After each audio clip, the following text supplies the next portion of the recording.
তোমাদের প্রত্যেককে স্বাগত জানাচ্ছি আর জানাচ্ছি শারদীয়ার আগাম শুভেচ্ছা, অভিনন্দন আর অনেক অনেক ভালোবাসা। আজকে আমি একটু শপিং করতে যাচ্ছি তোমাদেরকে সঙ্গে নিয়ে। আজকে হচ্ছে সানডে আর এখন বাজে দুপুর 2টো।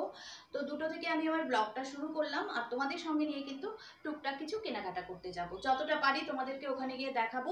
খুব ভিড়ভাট্টাপূর্ণ জায়গায় অবশ্যই তোমাদেরকে নিয়ে যাব না, কারণ আমিও জানি ডিস্টেন্স মেনটেন করেই কিন্তু আমাদের পুরোটা করতে হবে এবং যথেষ্ট সাবধানতা অবলম্বন করে আমরা কিন্তু পুজোর কেনাকাটা করব এবং পুজো দেখব বা পুজো উপভোগ করব। আর ফিরে এসে তোমাদের সঙ্গে কিন্তু একটা লাড্ডুর রেসিপি আজকে শেয়ার করব, গাজরের লাড্ডু। কারণ পুজো পার্বণে বাঙালির লাড্ডু ছাড়া কিন্তু চলেই না। লাড্ডু বলো কিংবা নাড়ু বলো, সেটা ছাড়া কিন্তু বাঙালির পুজো একদমই অসম্পূর্ণ থাকে। তাই গাজরের লাড্ডুটা আজকে ফিরে এসে অবশ্যই তোমাদের সঙ্গে শেয়ার করব। তাহলে সঙ্গে থাকো, দেখতে থাকো রূপালীস কিচেন অ্যান্ড ব্লগস। আর চলো আমার সঙ্গে একটুখানি শপিং করে আসি। তো দেখো, এখন রাস্তায় বেরিয়ে পড়েছি আমি আর আমার হাজব্যান্ড। আমরা এখন দোকানের উদ্দেশ্যে রওনা দিয়ে দিয়েছি। দোকানটা কিন্তু আমাদের বাড়ি থেকে খুব বেশি একটা দূরে নয়, একটুখানি সময় লাগে যেতে, মিনিট 10 মতো সময় লাগে ওখানে যেতে। এবং আমাদের খুব পরিচিত একটা দোকান। অন্যান্যবার আমরা বড় দোকান থেকে কিংবা বড় মল থেকেই পুজোর শপিংটা করি, কিন্তু এবার কিন্তু আর সাহস পেলাম না, কারণ খবরের কাগজে প্রত্যেক দিন দেখছি যে প্রচুর ভিড় হচ্ছে নাকি বড় বড় দোকানগুলোতে। সেই জন্য আর ওই দোকানে যেতে, বড় দোকানগুলোতে কিংবা মলগুলোতে যেতে সাহস হলো না। আর এই দোকানটা এমনিতে দেখতে ছোট হলেও প্রচুর স্টক কিন্তু এখানে রয়েছে এবং আমরা ডিসিশন নিলাম যে এখান থেকে যা হয় পছন্দ মতো কিছু কিনে নেব টুকটাক। এবার তো আর খুব বেশি ঘুরে পুজো দেখা সম্ভব নয়, সেই জন্য অল্প পরিমাণে কিছু নিয়ে এখান থেকেই নিয়ে নেব। আর দোকানের দাদা কিন্তু আমাদের খুব পরিচিত এবং উনি বেশ বেছে সময় নিয়ে জিনিস বের করে আমাদেরকে দেখালেন। আর এখান থেকে আমরা মোটামুটি অনেক কিছুই শপিং করতে পারবো আশা করছি। তো চলে এলাম বাড়িতে, প্রচুর জিনিস কিনলাম। শাড়ি নিয়েছি একটা হ্যান্ডলুমের, তারপর দুটো কুর্তি নিয়েছি আমার হাজব্যান্ডের জন্য, শার্ট প্যান্ট, ছেলের জন্য নিলাম, মেয়ের জন্য নিলাম। মোটামুটি অনেক কিছুই নিয়েছি, যেগুলো কালকের ব্লগে মানে নেক্সট দিনের ব্লগে কিন্তু আমি অবশ্যই তোমাদের সঙ্গে শেয়ার করব। আজকে আর এগুলো শেয়ার করছি না, তার কারণ হচ্ছে এখন তো রান্নাঘরে ছুটতে হবে, তোমাদেরকে সঙ্গে নিয়েই ছুটবো। তার কারণ গাজরের লাড্ডুটা বানানো তো তোমাদেরকে এখনও দেখানো বাকি। তো সেই জন্য তোমাদেরকে নিয়ে দেখো চলে এলাম কিচেনে, আর গ্যাসটা আমি জ্বালিয়ে দিয়েছি, তার মধ্যে প্যানটাও বসিয়ে দিয়েছি। এবার এর মধ্যে দিয়ে দেব 1 টিস্পুন ঘি।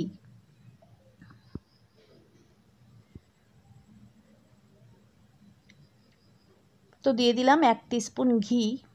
আর ঘিটা দিয়ে একটুখানি, ঘিটা গরম হয়ে গেছে, অলরেডি গরম হয়ে গেছে। এখন দিয়ে দেব 1 কাপ মতো গ্রেটেড গাজর। গাজরটাকে আমি আগেই গ্রেট করে নিয়েছি, 1 কাপ আন্দাজ হয়েছে। তো গাজরটা দিয়ে কিছুক্ষণ ঘিয়ের সঙ্গে এটাকে ফ্রাই করে নেব। 2-3 মিনিট ফ্রাই করব, খুব বেশি সময় কিন্তু ফ্রাই করব না। আর পুরো প্রসেসটা কিন্তু হবে একদম লো ফ্লেমে। একটুখানি নাড়াচাড়া করে নিচ্ছি গাজরটাকে। আমার যে বন্ধুরা প্রথম থেকে আমার সঙ্গে আছো এবং আমাকে কন্টিনিউ সাপোর্ট করে যাচ্ছ, আর যে বন্ধুরা আমাকে মাঝখানে জয়েন করেছো বা এখনও করছো, তাদেরকে অনেক অনেক অনেক ভালোবাসা, অনেক ধন্যবাদ তোমাদের। তোমরা কিন্তু এভাবেই আমার পাশে থাকবে সব সময় এবং আমাকে এভাবেই কিন্তু সাহায্য করবে এগিয়ে যেতে।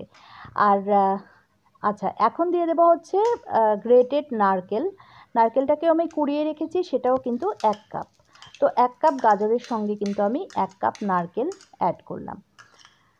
আর যে বন্ধুরা আজকে প্রথমবার আমার চ্যানেলে এসছো, তাদেরকে বলছি তোমরা কিন্তু প্লিজ আমার চ্যানেলটাকে সাবস্ক্রাইব করে পাশে থাকা বেল আইকনে প্রেস করে অল অপশনটা কিন্তু সিলেক্ট করে দিও, তাহলে কিন্তু রূপালীস কিচেন অ্যান্ড ব্লগস ফ্যামিলির পার্মানেন্ট মেম্বার তোমরাও হয়ে যাবে।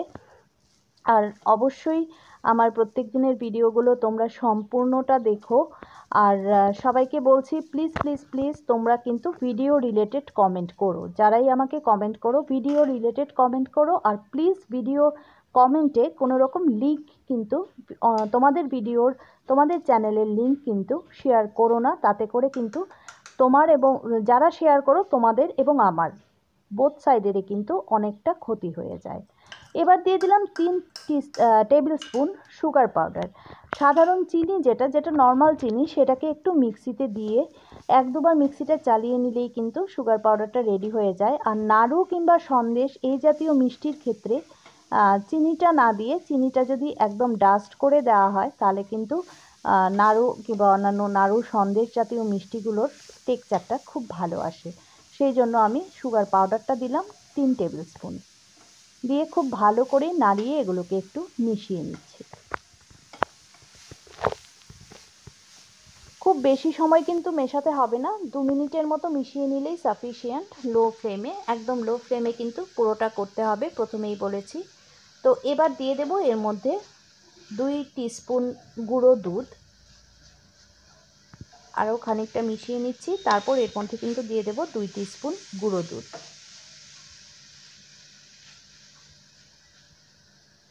চিনিটা গলে এসছে, একটু আঠা আঠা ভাব কিন্তু অলরেডি হয়ে গেছে। এবার দিয়ে দেব 2 টিস্পুন গুঁড়ো দুধ, আর গুঁড়ো দুধটা দিয়ে আবারও 1-2 মিনিট একটু নাড়াচাড়া করে নেব।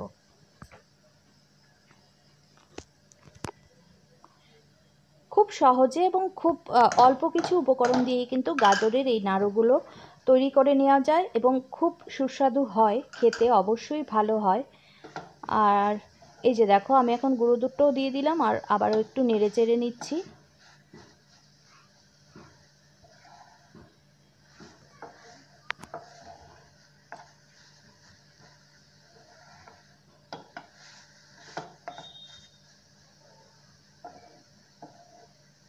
এই রান্নাটা করতে গিয়ে কিন্তু কন্টিনিউ আমাকে নেড়ে যেতে হচ্ছে। তোমরাও কিন্তু অবশ্যই কন্টিনিউ নেড়ে নেড়ে রান্নাটা করো যাতে তলাটা ধরে না যায়। এবার দুধটাও মোটামুটি মেশানো হয়ে গেছে ভালো করে। এখন দিচ্ছি বাইন্ডিংয়ের জন্য 2 টিস্পুন বেসন। বেসনটা দিলে নাড়ুগুলো বেশ ভালো মানে একদম সুন্দর করে নাড়ুগুলো পাকানো যাবে, বানানো যাবে। তো সেই কারণে আমি 2 টিস্পুন বেসন দিয়ে দিলাম। দিয়ে বেসনটা দিয়ে অল্প কিছুক্ষণ নেড়ে, মিনিট 2 নেড়ে নামিয়ে সামান্য ঠান্ডা করে, পুরোপুরি ঠান্ডা কিন্তু করা যাবে না, তাহলে নাড়ুগুলো ভালো হবে না। অল্প কিছুক্ষণ রেখে ঠান্ডা করে তারপরেই কিন্তু বানিয়ে নেওয়া যাবে মনপসন্দ গাজরের লাড্ডু বা গাজরের নাড়ু।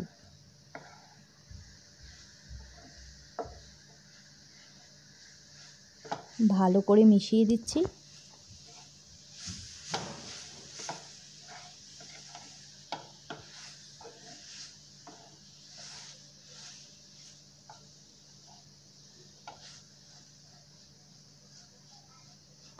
তো আমার মেশানোটা একদম কমপ্লিট হয়ে গেছে। এবার কিন্তু আমি গ্যাসের আঁচটা একদমই বন্ধ করে দেব।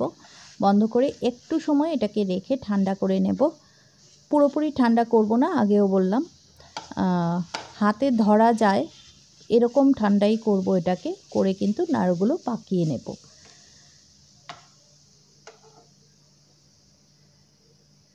দেখো, একটু চেক করে নিচ্ছি এগুলো ঠিকঠাক হয়েছে কিনা, নাড়ু পাকানোর মতো হয়েছে কিনা।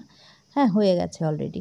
নাড়ু পাকানোর মতো কিন্তু আমার হয়ে গেছে, এগুলো আঠালো ভাবটা চলে এসছে।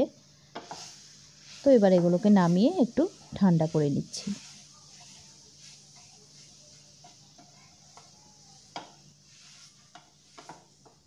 দেখো, নামিয়ে ঠান্ডা করে নিলাম আর হাতের মধ্যে লাগিয়ে নিচ্ছি সামান্য পরিমাণে ঘি।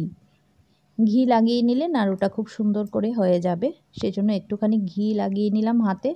আর এবার একটা একটা করে নাড়ু আমি বানিয়ে নিচ্ছি। সাইজটা তোমরা তোমাদের ইচ্ছে মতো করতে পারো, বড় ছোট সেটা তোমাদের ইচ্ছে মতো করে নিতে পারো। আর ডেকোরেশনের জন্য ওপরটাকে সাজিয়ে দেওয়ার জন্য আমি কিন্তু এখানে কাজু বাদাম নিয়েছি। ওপর থেকে একটা করে কাজু বাদাম দিয়ে দেবো নাড়ুটার ঠিক ওপরের সাইডে। তো এভাবে অবশ্যই কিন্তু তোমরা গাজরের নাড়ু বা গাজরের লাড্ডু বাড়িতে বানিয়ে সবাইকে অবাক করে দিতে পারো এবং এগুলো সত্যিই খুব ভালো হয় খেতে। অবশ্যই বানিয়ে পুজো পার্বণের দিনগুলোতে ঘরে বানানো মিষ্টির মধ্যে এই গাজরের লাড্ডুটা কিন্তু অবশ্যই তোমরা রাখতে পারো। তো এই যে দেখো, আমি কাজু বাদামটা ঠিক মাঝখানটায় দিয়ে আবারও একটু পাকিয়ে নিলাম যাতে কাজুটা ভেতরে ঢুকে যায়, খুলে পড়ে না যায়, সেই জন্য। খুবই ভালো হয় লাড্ডুগুলো খেতে। অবশ্যই আমি আশা করছি তোমাদের কাছে আমার আজকের ভিডিওটা ভালোই লেগেছে। যদি ভালো লাগে একটা লাইক করে দিও, আর অবশ্যই কমেন্ট করে জানিও কেমন লাগলো। আজ তাহলে এ পর্যন্তই। নতুন কোনো ব্লগ বা নতুন কোনো রান্না নিয়ে খুব তাড়াতাড়ি আবারও চলে আসছি। সবাই খুব ভালো থেকো, সুস্থ থেকো। নমস্কার।